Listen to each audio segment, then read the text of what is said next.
Ayun na nga po pala mga kaibigan, no? Gumagawa po kami ngayon ng forma para sa beam at saka sa poste, no? Buhos po sa poste. Ayun na nga po si Absidy Nylon ay sa po namin kasamahan ay kasalukuyan naghahakot ng mga 2x2 na kahoy no galing sa niyog upang gawin namin na forma doon sa may ginagawa namin na tindahan.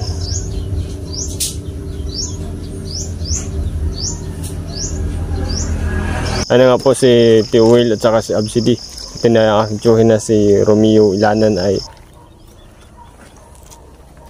kinukumpuni na po niya yung forma at saka si Absidy at saka si Will ay naghahalo po ng simento upang gamitin pambuhos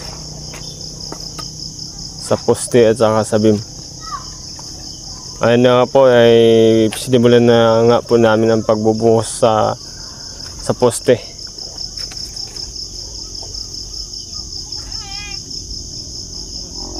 Sa haligi ng bahay, no. Yan nga po si Tio Romeo Ilanan.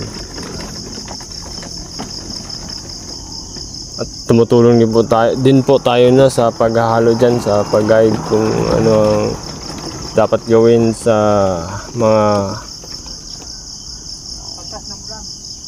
gagawin pa naming mga plano dito sa bahay na to, no.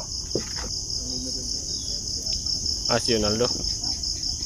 Sa taas nga po pala nito mga kaibigan ay ito ang tindahan, tapos yung sa ilalim ay pwede rin natin gamitin, no?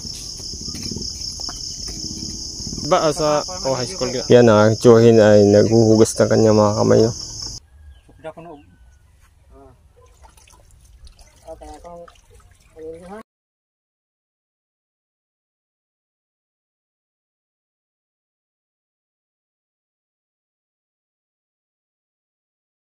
Hasil pulani mo dito?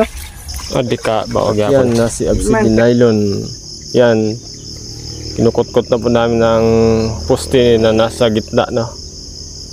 Kailangan may poste sa may bandang gitna para may pwersa din ang kanyang pundasyon. At kailangan laliman pa po namin para mas matibay ang pagkalagay nito. Ano po si Absidy Nylon, ang isa po namin kasama na masipag din po pala yan, no? At serious din yan sa trabaho. Yan na po ang kanyang ginagawang pagkutkot sa aming hinuhukay.